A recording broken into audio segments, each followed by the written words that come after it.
Good morning, students. Today we will do English worksheet number 40 for class 9th. Date 6th of October 2020. Today's worksheet is about poetry comprehension.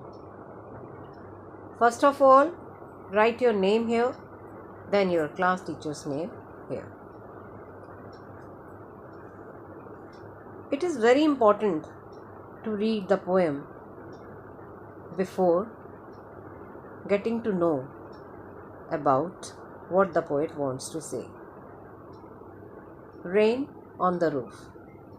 When the humid shadows hover over all the starry spheres and the melancholy darkness gently weeps in rainy tears, what a bliss to press the pillow of a cottage chamber bed and lie listening to the patter of the soft rain overhead. Before the explanation of this stanza, I would like to tell you the meaning of the difficult words of this stanza. Number one line, humid shadows. Humid shadows means dark clouds. Hover means moves around something. किसी के आसपास मंडराना.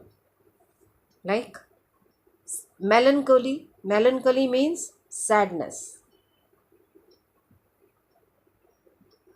Starry spheres. Starry spheres means तारों से भरा हुआ आसमान. Sky full of stars. Weeps in rainy tears means ऐसे लगता है बादल जैसे रो रहे हों. वीप्स इन रेनी टीयर्स, जैसे बारिश हो गई तो ऐसे लगा कि जैसे बादलों का रोना, जो टीयर्स थे वो बह गए. Bliss.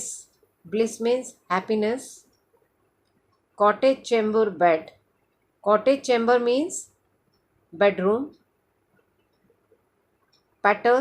पैटर is the sound of the rain drops. बारिश की बूंदें जो होती हैं उसकी जो आवाज़ होती है उसे कहते हैं patter. Right. lie listening. lie listening means लेट कर जब हम साउंड ऑफ रेन ड्रॉप्स को सुनना, उसे कहते हैं lie listening. अब हम इसका एक्सप्लेनेशन देखते हैं फर्स्ट स्टैंजा का. ध्यान से देखिए. In the first stanza the poet describes a rainy night. First stanza में पोएट जो है वो एक रेनी नाइट को डिस्क्राइब कर रहे हैं. ही says that all the stars of the sky have become invisible because they have been covered by clouds. जितना तारों से भरा हुआ आसमान था वो सारे तारे इनविजिबल हो गए क्योंकि आसमान को किसने ढक लिया? क्लाउड्स ने, बादलों ने.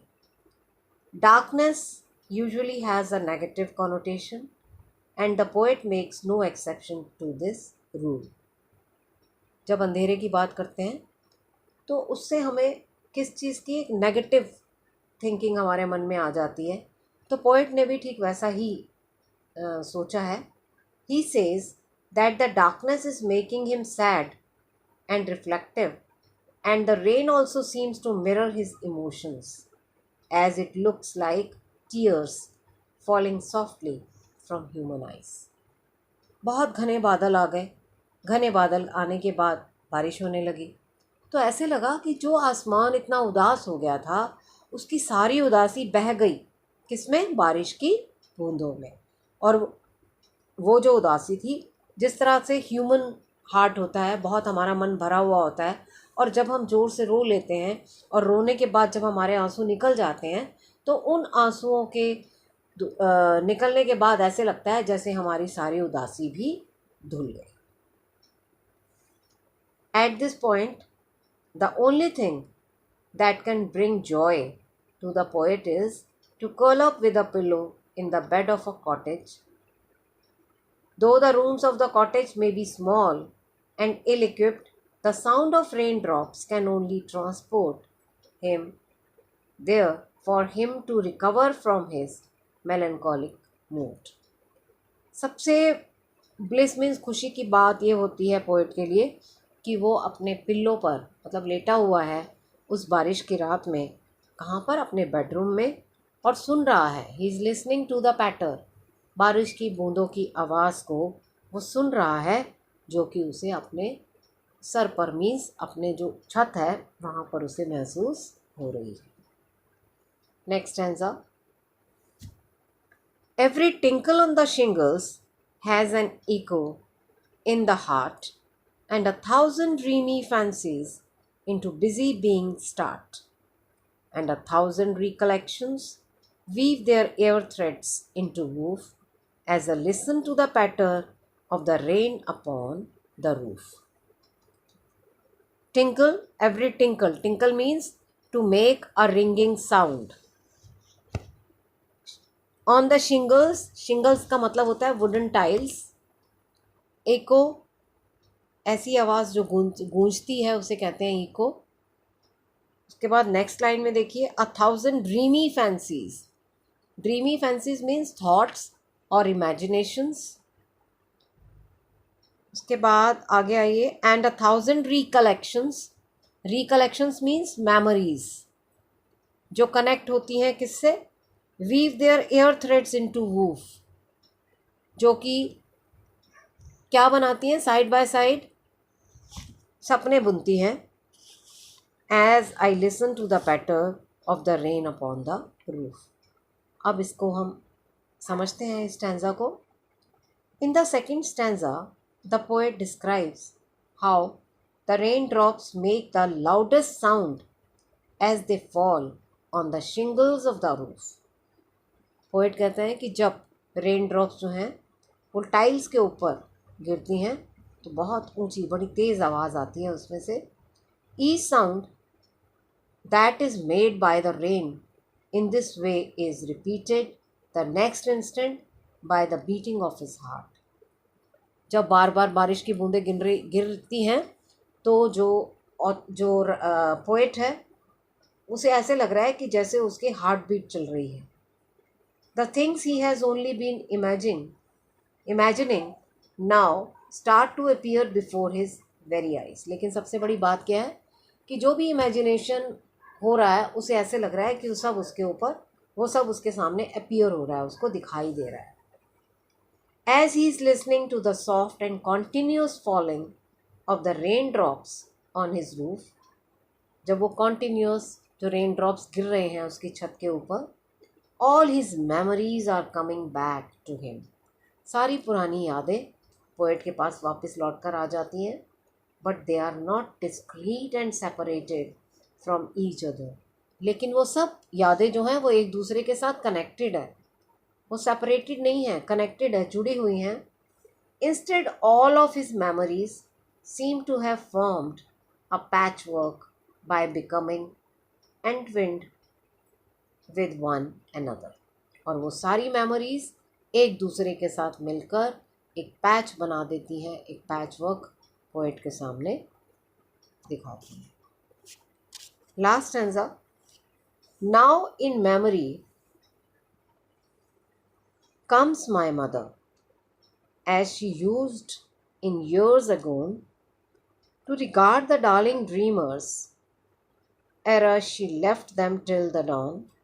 Oh, I feel her fond look on me as I list to this refrain, which is played upon the shingles by the patter of the rain. अब पोएट कहते हैं,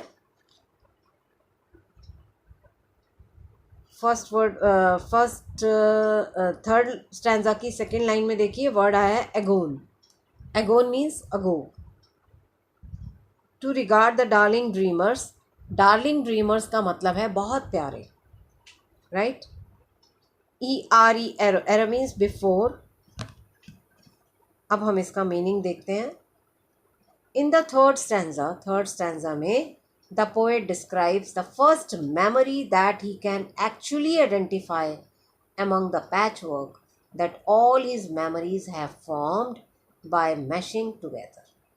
अभी हमने लास्ट सेकंड स्टैंजा में पढ़ा था कि जब बारिश की बूंदें सर पर उसे महसूस होती हैं, उसकी आवाज़ महसूस होती है, तो पोएट को सारी मेमोरीज़ और सारे इमेजिनेशन का एक पैच वर्क उसके सामने आ जाता है, तो उसी पैच वर्क में एक उसके सामने क्या उभर कर आता है, he remembers how many years ago, कि बहुत साल पहले इन हिज चाइल्डहुड, उसके बचपन में, his mother used to look down at him and his siblings as they were sleeping and having pleasant dreams.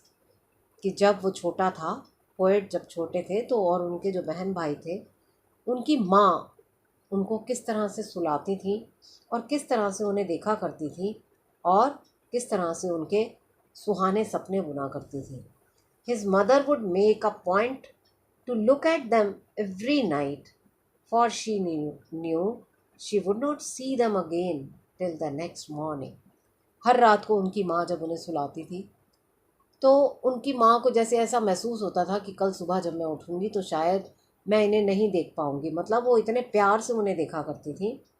What the poet remembers more than anything is how his mother would bend down and watch over him in particular. और poet को याद आता है कि सभी बहन भाइयों में उनकी माँ खासकर उनको बड़े ध्यान से देखा करती थी, उसके ऊपर झुककर उसे प्यार करती थी। These memories are evoked as he listens to the repetitive rhythm of the raindrops as they are falling on his roof.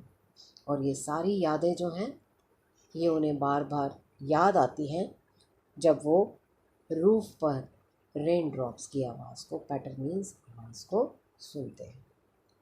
तो ये थी बेटा पोएम और इसके पोएट हैं कोट्स किने। Now we will do the question answers. Question number 1. Who is the poet of Rain on the Roof poem? Robert Frost, Subramanya Bharati, Coates Kenne or Evelyn Glennie? The answer is Coates Kenne. Question number 2. What is the rhyming scheme of the first stanza? First stanza में rhyming scheme क्या है? इसमें rhyming scheme देखिए, first stanza में चलते हैं।